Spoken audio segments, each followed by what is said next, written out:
Caros amigos, na aula de hoje estudaremos o que é a Igreja Católica Apostólica Romana, analisando devidamente a sua história, fundação e qual a sua missão aqui na Terra.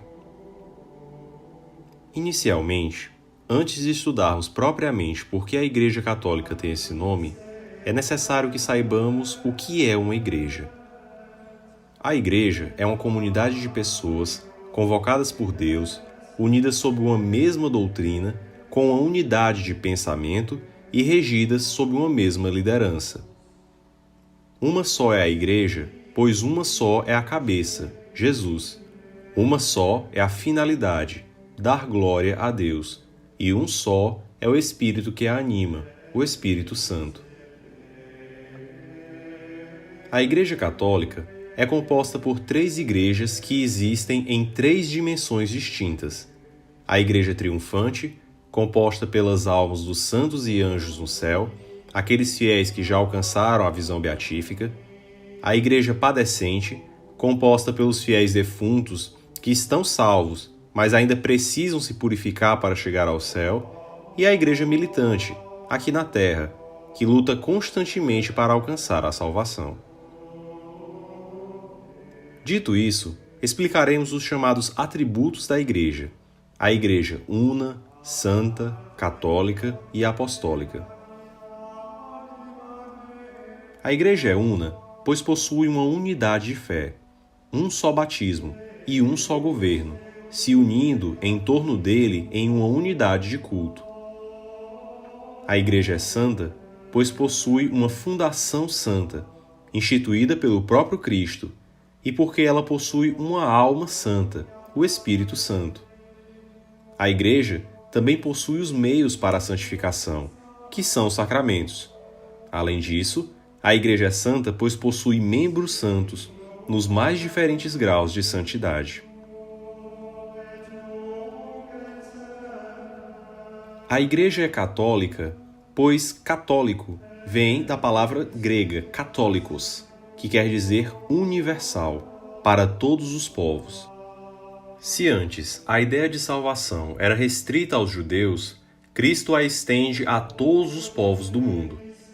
Foi o espírito católico que motivou São Paulo a pregar entre os gentios, que motivou os apóstolos a irem aos mais inóspitos cantos pregar o Evangelho, e que motivou também, por exemplo, os padres jesuítas a se aventurarem em selva fechada, com a possibilidade de serem devorados vivos por tribos canibais, apenas para salvar a alma dos nativos.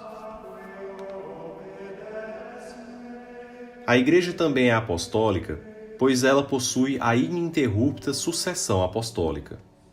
Conforme os apóstolos fundavam comunidades, esses deixavam sucessores, e aos sucessores eram transmitidos os poderes apostólicos, por meio da sagração dos bispos, de modo a chegar até nós nos dias de hoje, passando de geração em geração através dos tempos.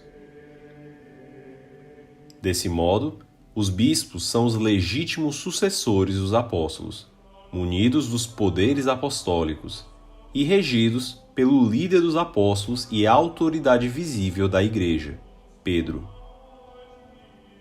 Em João capítulo 20, versículo 23, Cristo institui a possibilidade do perdão dos pecados aos apóstolos, agindo in persona Christi.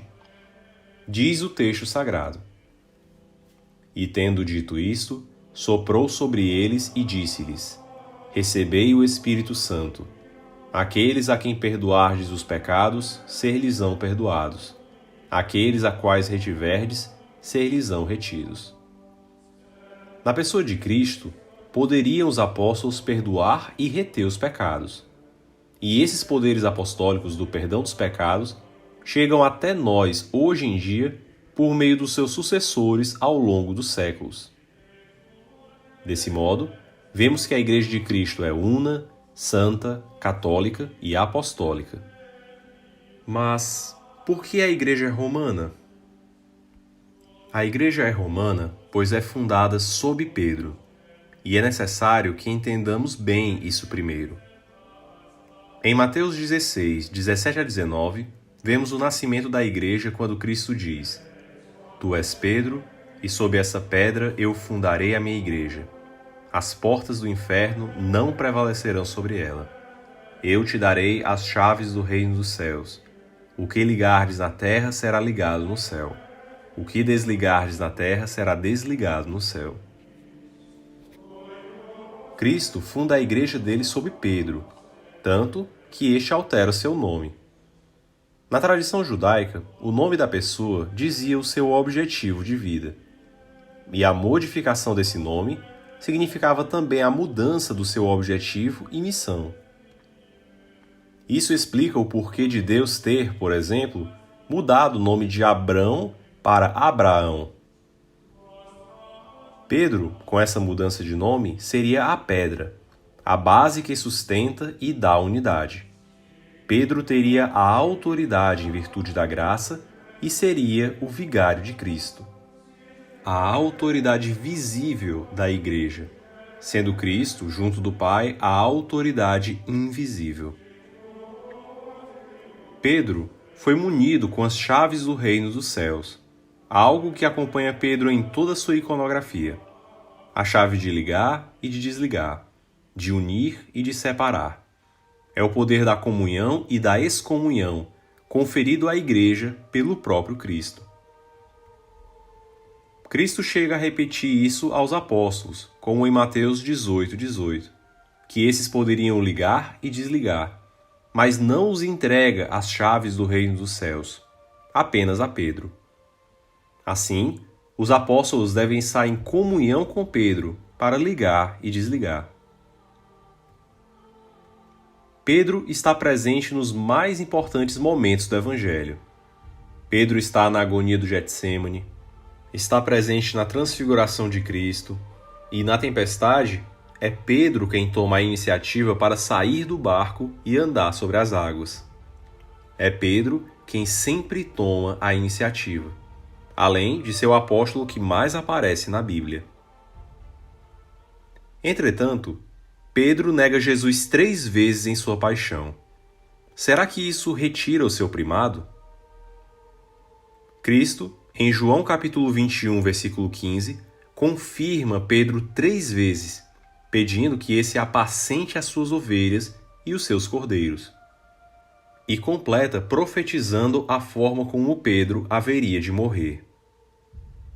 Em verdade te digo, quando eras mais moço, cingias-te e andavas aonde querias. Mas, quando fores velho, estenderás tuas mãos, e outro te cingirá e te levará para onde não queres. Por essas palavras, ele indicava o gênero de morte com que havia de glorificar a Deus. E de fato, isso ocorreu. A forma como Pedro morreu não está escrita na Bíblia, mas está na tradição da Igreja, a chamada visão do Quo Vadis Domine. Por volta do ano 67, Pedro estava em Roma e o imperador Nero decidiu culpar os cristãos pelo incêndio que destruiu a cidade. Os cristãos primitivos, sabendo que a Igreja estava fundada sob Pedro, decidiram então organizar uma operação de fuga para ele, onde este pudesse fugir das garras do imperador. Entretanto, já no lado de fora da cidade, Pedro tem uma visão de Cristo, ensanguentado, indo na direção oposta à dele. Ao passo que Pedro saía de Roma, Cristo ia em direção a Roma. Pedro, então, vendo seu Senhor carregando a cruz, naquela situação, exclama: Quo vadis, Domine? Que quer dizer: onde vais, Senhor? Ao qual Cristo responde: estou indo a Roma ser crucificado novamente. Pedro então cai em si e percebe que não pode deixar sua comunidade sozinha. Assim, ele volta a Roma e é martirizado. Ao saber que seria crucificado, Pedro pede para que seja crucificado de cabeça para baixo, por não se achar merecedor de morrer da mesma forma que o seu Senhor. E assim, no exato local onde Pedro foi martirizado e onde atingiu a glória celeste, Os seus sucessores regem ininterruptamente a Santa Igreja de Cristo, unindo o céu e a terra pelo poder das chaves.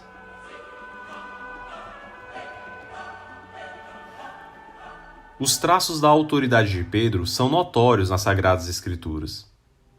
Em João capítulo 20, versículos de 1 a 10, vemos que Pedro é o primeiro que entra no sepulcro. Mesmo João chegando primeiro, este não entra, mas espera até que Pedro entre primeiro, com um gesto de respeito. Ou quando, nos Atos dos Apóstolos, Pedro preside o Concílio de Jerusalém, o primeiro concílio da Igreja. Pedro é a razão pela qual a Igreja é romana, pois a Igreja de Cristo foi fundada sob Pedro, e a diocese de Pedro é Roma. Morrendo Pedro, não morre a Igreja, já que esse deixa sucessores, chegando até os dias de hoje. A Igreja Católica, ao longo de sua história, sofreu com diversas intempéries. Tivemos papas como Sixto II, que foram mártires no Império Romano, que não tolerava o cristianismo. Sobrevivemos aos vândalos, aos mais diversos bárbaros que se converteram. Sobrevivemos ao Islã, à heresia, ao protestantismo, ao iluminismo, ao secularismo, e a Igreja, em mais de 2000 anos de história, permanece firme. A Igreja viu a ascensão e a queda de impérios, mas permaneceu sempre intacta, pois foi uma promessa de Cristo de que as portas do inferno não prevaleceriam sobre ela.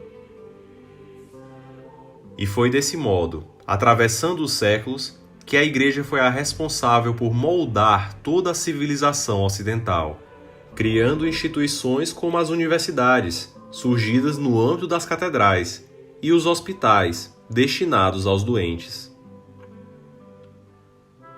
A Igreja Católica é responsável pela manutenção, ainda hoje, de mais de 129 mil escolas, 5.400 hospitais, 9.000 orfanatos e 14.400 lares para pessoas com deficiência. Assim, a Igreja é a maior provedora de serviços sociais do mundo, atuando em locais onde por vezes o governo não chega e onde a caridade é o que ajuda a população a se manter.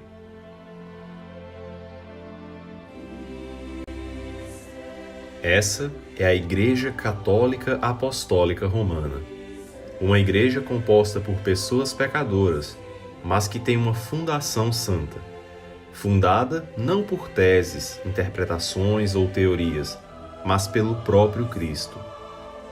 Uma igreja que deu contribuições incomensuráveis à civilização e que é perene na história, transcendendo eras e séculos. E assim como fez com Pedro, sempre que a igreja parece estar caindo na tempestade, seja por conta da humanidade dos seus membros, seja pela perseguição do mundo, é Cristo quem sempre a levanta e a sustenta por sua santidade, cumprindo assim a sua promessa de que as portas do inferno jamais prevaleceriam sobre ela.